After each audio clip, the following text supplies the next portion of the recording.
En muchas zonas rurales de Canadá, el problema no se presenta como una manada visible cruzando un camino, sino como señales pequeñas que se acumulan hasta volverse imposibles de ignorar.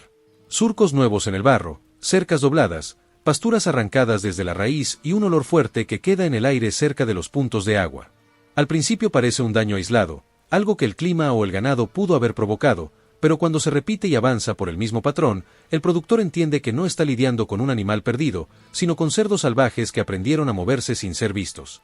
Lo que hace a estos animales tan difíciles de controlar no es solo su fuerza, es su inteligencia práctica.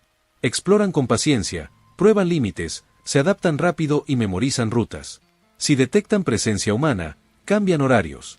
Si encuentran alimento fácil, regresan con más individuos. Y cuando se instalan, el daño se vuelve doble, destruyen cultivos, contaminan agua, rompen infraestructura y desplazan fauna local. En una temporada, un terreno que llevaba años estable puede convertirse en un lugar donde cada mañana empieza con la misma pregunta, ¿qué parte fue arrasada durante la noche? En este contexto aparece un enfoque que muchos confunden al escuchar el título, porque creen que se trata de una solución instantánea o de una promesa exagerada. Pero el punto real es otro, no se trata de perseguir animales, sino de reducirlos con una estrategia de captura repetible, medible y sostenida. Un granjero canadiense logró una reducción cercana a 96,7% en su área de trabajo no por un golpe de suerte, sino porque dejó de pensar en acciones aisladas y empezó a operar como si estuviera cerrando una fuga, identificando por dónde entra el problema y eliminando la recompensa que lo mantiene. La base de su método no fue la caza ni una persecución constante.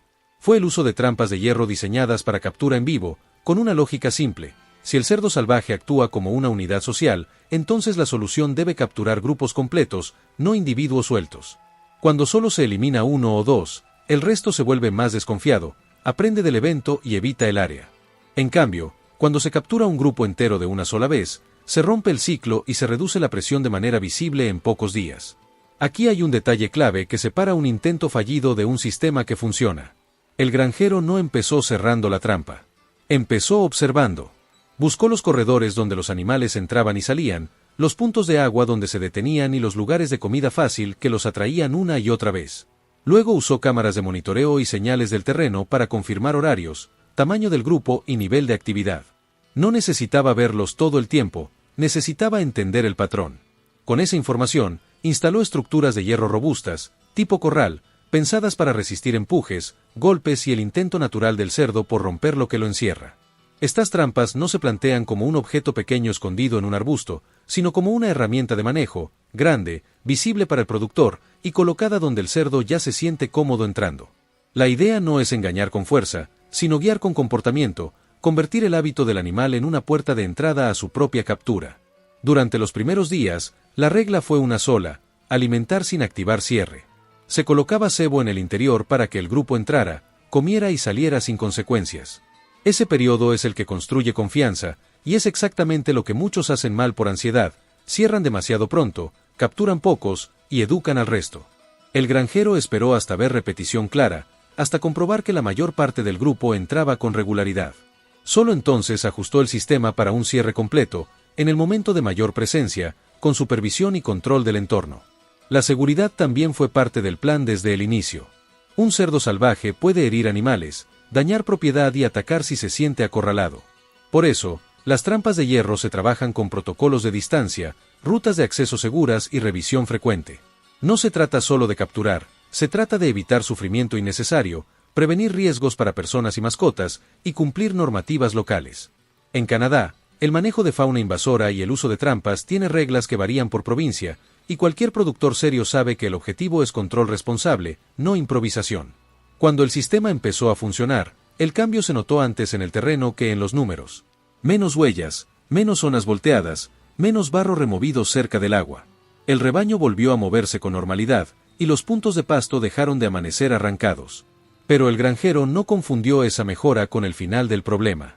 Porque cuando una población cae, los sobrevivientes se vuelven más cautelosos, cambian rutas y pueden aparecer nuevos grupos desde áreas vecinas. Por eso, la estrategia no fue una acción, fue un ciclo continuo de monitoreo, instalación en puntos correctos, captura grupal y ajuste de ubicación según nuevas señales. El resultado, esa reducción cercana a 96,7%, no nació de una trampa mágica, sino de una mentalidad de proceso. Observación antes de actuar, captura completa en lugar de capturas parciales, estructuras de hierro resistentes, y disciplina para repetir el método sin romper el patrón con decisiones apresuradas. Y cuando un productor entiende eso, deja de correr detrás del problema y empieza a cerrarle el camino, hasta que la presión baja lo suficiente como para que la granja vuelva a ser un lugar predecible cada mañana. Después de las primeras capturas exitosas, el granjero entendió algo que cambia por completo la forma de trabajar. La trampa de hierro no es el plan, es la herramienta. El plan verdadero es el sistema alrededor de esa herramienta. Si el productor solo deja una trampa fija en un punto y espera resultados eternos, el cerdo salvaje se adapta.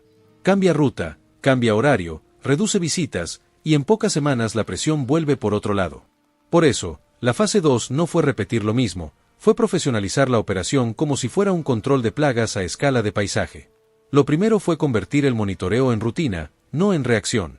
Cada mañana se revisaban señales en el terreno, no solo para confirmar presencia, sino para medir dirección y frecuencia. Huellas nuevas en barro húmedo, marcas en cercas, zonas donde el pasto fue volteado de forma reciente, y sobre todo los puntos de agua, porque allí el cerdo salvaje deja información clara. Con cámaras en corredores estrechos, el granjero ya no trabajaba a ciegas. Podía estimar tamaño del grupo, distinguir si era la misma piara o una nueva, y detectar si empezaban a aparecer individuos periféricos que evitaban entrar por completo. Ese detalle de los individuos periféricos es crucial.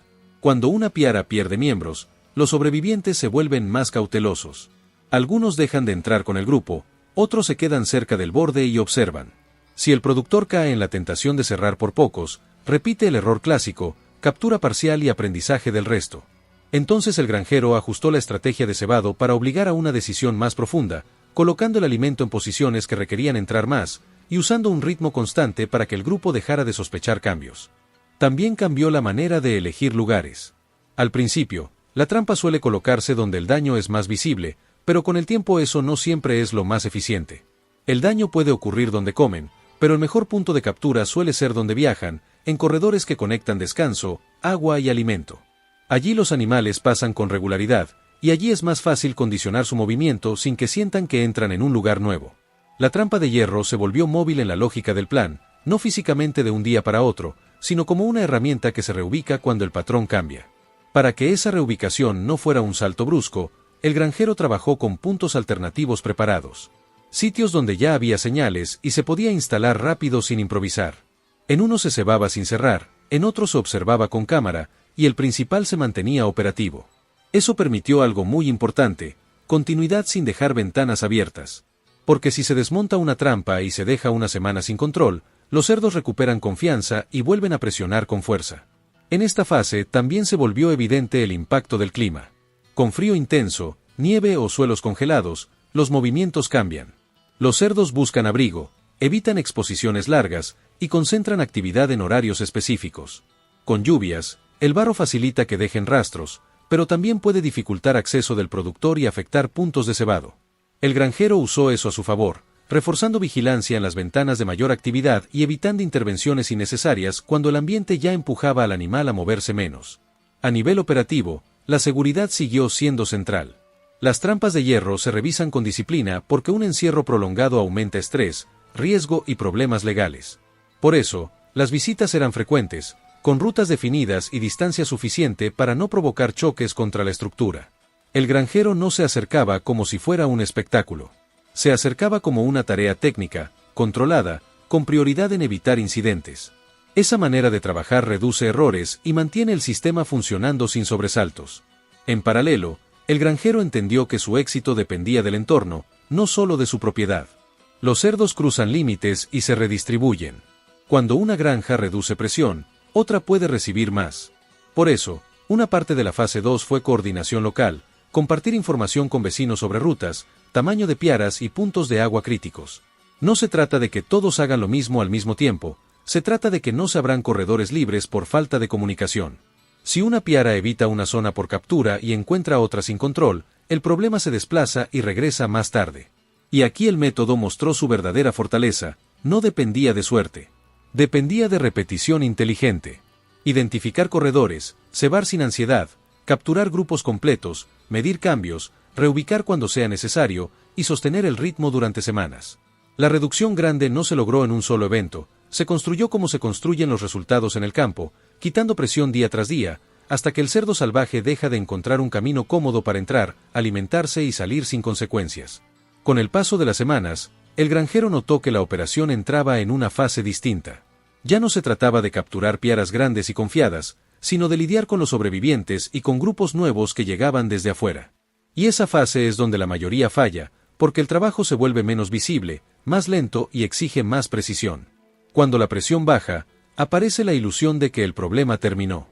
Pero el cerdo salvaje no desaparece por deseo, desaparece cuando el sistema le quita rutas, comida fácil y repetición. Lo primero que cambió fue el tipo de señal que el granjero buscaba. Al inicio, las huellas eran evidentes y el daño era explosivo. En esta etapa, los rastros son más sutiles. Una sola pasada cerca de un bebedero, una franja de barro removido en un borde, marcas leves en una cerca que antes no tenía nada. Esa información, aunque parezca pequeña, es oro operativo. Indica por dónde está entrando el animal que aprendió a evitar el punto de captura anterior. Por eso, la estrategia se volvió más flexible, con microajustes. En vez de insistir en el mismo lugar, el granjero empezó a trabajar con trampas de hierro en posiciones que cortaban el camino hacia el objetivo del cerdo, sobre todo agua y alimento. La lógica no era poner la trampa donde el cerdo ya comió, sino donde necesariamente debía pasar para volver a comer. Así se evita perseguir daños y se captura la causa. El cebado también se refinó. En lugar de usar grandes cantidades de alimento de golpe, se utilizó un ritmo más controlado y consistente, para no crear cambios bruscos que despierten sospecha. Los cerdos salvajes detectan diferencias. Si hoy hay mucho y mañana hay poco, si el olor cambia, si el acceso se siente distinto, se frenan. Entonces el granjero mantuvo una rutina estable, con cantidades suficientes para atraer sin saturar, y colocación que obligaba a entrar por completo, reduciendo el comportamiento de borde que los sobrevivientes desarrollan. Aquí las cámaras volvieron a ser decisivas, pero con otra función. Ya no servían para contar decenas de animales, servían para detectar el comportamiento de los más cautos.